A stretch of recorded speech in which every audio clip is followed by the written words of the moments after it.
Welcome to another episode of Chad Sports Talk. My name is Chad. Take a dive with all sports. And welcome to my continuing series of the top 50 NFL positions. In today's episode, we'll concentrate on the linebackers. It's the big guys right there in the middle of the field. They could either go and sack the quarterback, torment the running backs, cover tight ends, deflect passes. I mean, they had like a master of all tools right there at the middle of a range, and a lot of them have very, very stellar careers at dominated offenses.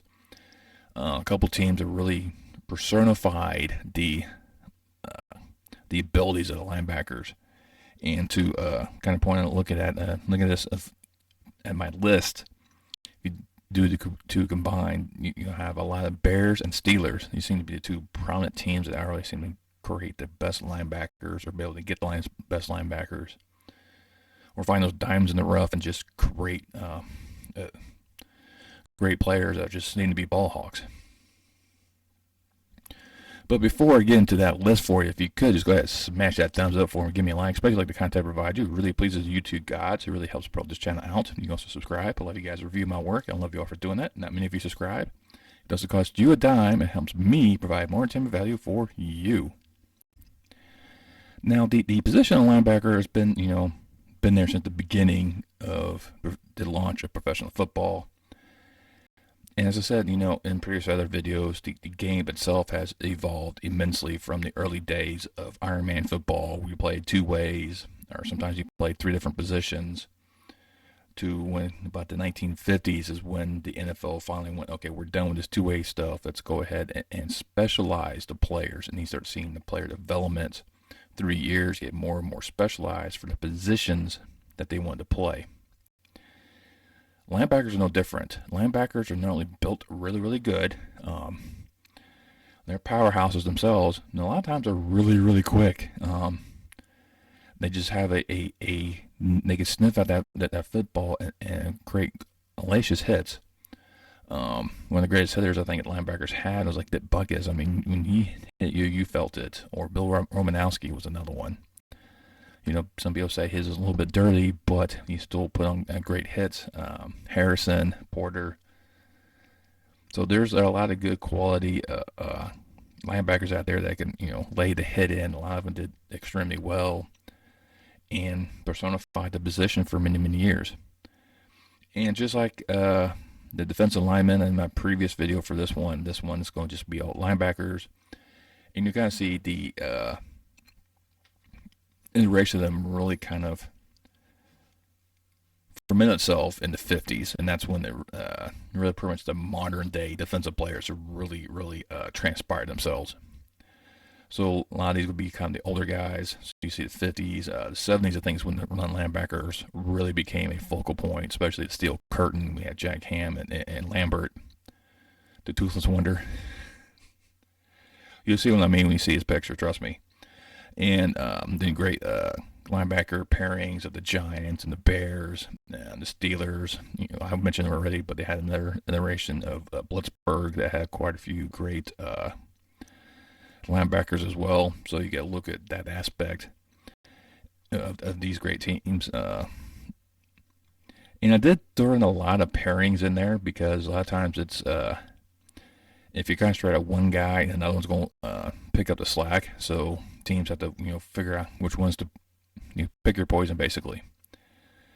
But with my 50 guys, I'll let you know with the current iteration, there was 27 Hall of Famers on there, 4 AFL championships, 12 NFL championships, 35 Super Bowl champions. 2 of them actually were MVPs in the NFL. Yeah, they're still MVP is now more of a quarterback type of reward, it seems like. Doesn't seem really go to anyone else, but the last NFL player, defensive player to win it was Lawrence Taylor. 27 defensive players of the year, 26 all AFLs, 281 all pros, 19 AFL All-Star appearances, 331 Pro Bowl appearances. And you had 32 members of various all-decade teams. And you also had 3 all-AFL time, or all-time AFL players, 2 for the 50th, 8 for the 75th, and 12 for the 100th anniversary teams, and one player that went to all 3 of those teams. So this is a very well stacked organization of individuals. And as you all know, with any of my videos, I always start with the first player when they first play NFL to the most recent. Now the recent characters, I didn't really put a lot of them in here because there's just so many. I think there's a lot of players on this list that should be in the Hall that are not. So one of the big ones that I came across, I probably really should be, is Larry Grantham. He spent pretty much the majority of his career in the AFL, but the fact of how he played, he's still not in the Hall of Fame. I think that's a little unfortunate for him, especially with his 10 all AFL selections and his 5 AFL All-Star appearances. So for him not being in there, I think it's a kind of shame on his ability. But as I've noticed with a lot of AFL guys, they don't get a lot of love in the Hall of Fame. And there's some players I think that probably will see the Hall at one point in time once they become eligible. Not all of them are eligible as of yet, like Terrell Suggs. I think he's going to be in there. Clay Matthews, technically the third. I think he's going in there. Luke Keechley as well. And yeah, I do have a father-son duo in here. Yes, not in the top 50, but in my overall, I have a father-son duo. Probably one of the great NFL families right now, it seems to be. But enough of my yapping, enough of my talking, enough of my spoilers. I think I gave you way too much. So let me just go ahead and showcase my top 50, and I'll see you on the other side.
Well, I hope you all enjoyed that collection of 50 players. There's a lot of the modern type of players in here, not a lot of older guys in there, and I'm not sure if there's a particular reason why, but I think the how the linebacker itself has kind of evolved and it's become more of a greater factor nowadays than I think it was back in the 50s and the 60s.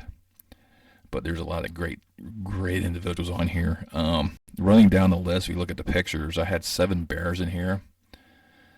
I'm not being biased or nothing. because Buckus, Singletary, and Urlacher, I think, should be on here regardless. I mean, these are phenomenal linebackers. Bill George was another quality linebacker to pretty started the dominance of the linebacker. Nagurski was probably more of a linebacker than a fullback, but I listed him as a fullback in my previous video. But he was also one of those do-threat type of guys. Fortunato was just, for some reason, he's not getting any love for the Hall. Also very key linebacker as well. But,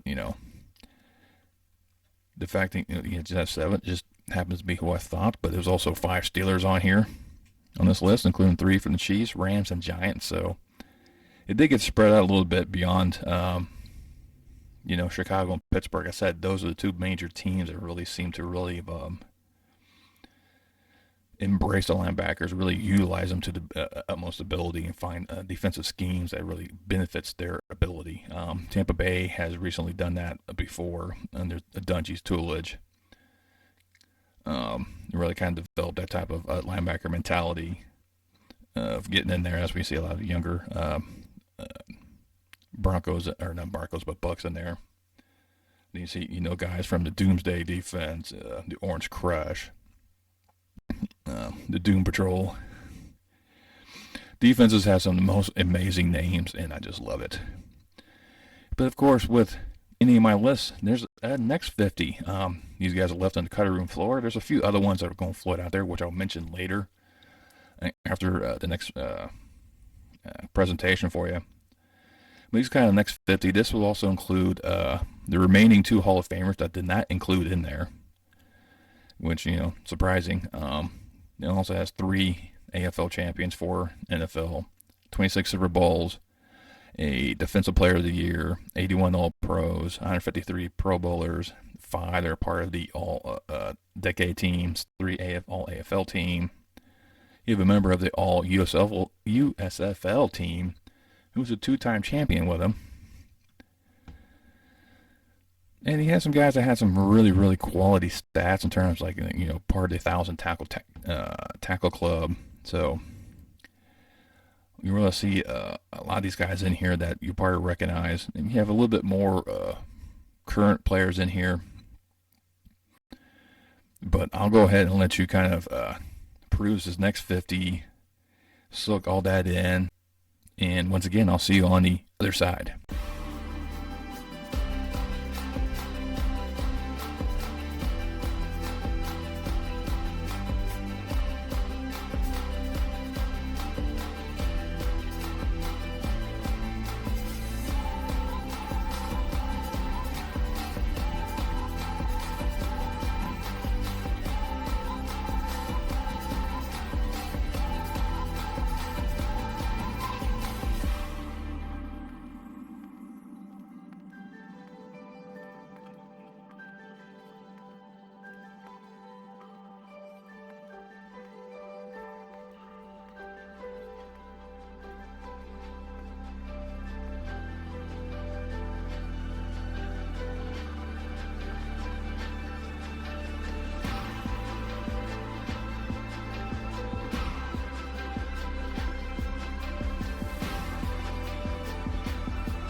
And once again, thank you for sticking around and joining that next selection of the 50 quarterbacks. And that one you see more Steelers, or four of those in there, and they're more part of the Blitzburg mentality that they had going on. Then you saw, the Legion of Boom with their three, more Bears with three from Denver and the Orange Crush, three from the Doom Patrol from the Saints, three Chargers were in there. So you kind of see, the how there's just so many. Overall, I had 10 Chicago linebackers, 9 from Pittsburgh, 5 from Denver, 5 from New Orleans, and 5 from the Giants. But you see, like I said, Chicago and Pittsburgh seem to be the ones that really, really terms to bring out the best. Now, there's a list of linebackers. I'm sorry, I keep wanting to say quarterbacks. That I wanted to include, but I think they're just too young as of yet to really place them in here. I mean, I should really take that back, because I did have Darius Leonard in my top 50, just because he's just been phenomenal in his young career. But a couple other guys to really kind of look out for. And I think they should probably make a good mark of themselves if they continue the way they're playing. One is Micah Parsons. This guy's an absolute stud. Dallas found a great linebacker. I thought he'd be really good anyway when he came out of Penn State. So, and his first year was 13 sacks, and he already all part on the Pro Bowl selection. And early in the season, he looked absolutely confused, but they were able to put him in the right position where he thrived. And as long as Dallas can continue to use him in that particular asset, he will have a very outstanding career. Another one's Rokon Smith. He came in there kind of replacement to Leonard Floyd, which wasn't a success in Chicago, but has found success with the Rams. So congrats to Floyd on that one. But Rokon is kind of like another more slicker version of Leonard Floyd, and should, if he continue his current track, should be doing quite well for himself to get up there in that type of conversation. Fred Warner's another one that has had a very good career since 2018. I'm sure I'm going to butcher his name, but Bobby Okariki. He's another very young guy that looks like to be very poised. If he's utilized the right direction, should have a decent career as well. But you never know. With any particular positions, things can go south the wrong way. It seems end too early, like in case of LeVar Arrington, even though he's on my next 50 list. It could have been a whole lot better if injuries to get in his way. But hey, that's the life of a professional football player. And these list perfects, by all means, no. This is my perception, who I think are the top 50, and then the next 50 players that should be consideration, some adoration as well. Like I said in all my previous videos, everyone has their own opinions who who the greatest are, who the Hall of Famers are, who the All Stars are. I completely understand that, and I can respect that. I think about 40 of these players should be, I think everyone should agree upon. And I can at least argue at least 10 of them probably could be switched out here and there. I mean, I have no issues with that. But like I said, that's the beauty of this sport. With so many players have played throughout the time frame, it's kind of easy to lose a player you might have forgotten about, and throwing someone else and no one else had heard about, and try to argue which one's better, basically. But next time I will work on the defensive backs. That's right. I'm combining the entire secondary, so the cornerbacks, the free safeties, the strong safeties, the nickel backs. They're all looking down the bottom of the bottle. Sorry, but they're all combined into one defensive back category. So there'll be a lot of switching around, but there's a lot of those guys that played in that era, like Champ Bailey, Deion Sanders. Night Train Lane. I mean, there's just so many quality defensive backs out there that it's going to be difficult to really pinpoint some of the best ones, and I might leave off one or two here and there. But hey, Leave a comment down below what you think of which linebacker that I didn't have in the top 50 that I should have, or one linebacker that I have in any of my lists that I totally forgot about. While you're there, you can hit that thumbs up for me as well. You can also share the video with your friends or family. It really helps promote this channel out. Once you subscribe, you hit that bell notification. Let you know next time I post a video. And I will see you next time on Chat Sports Talk.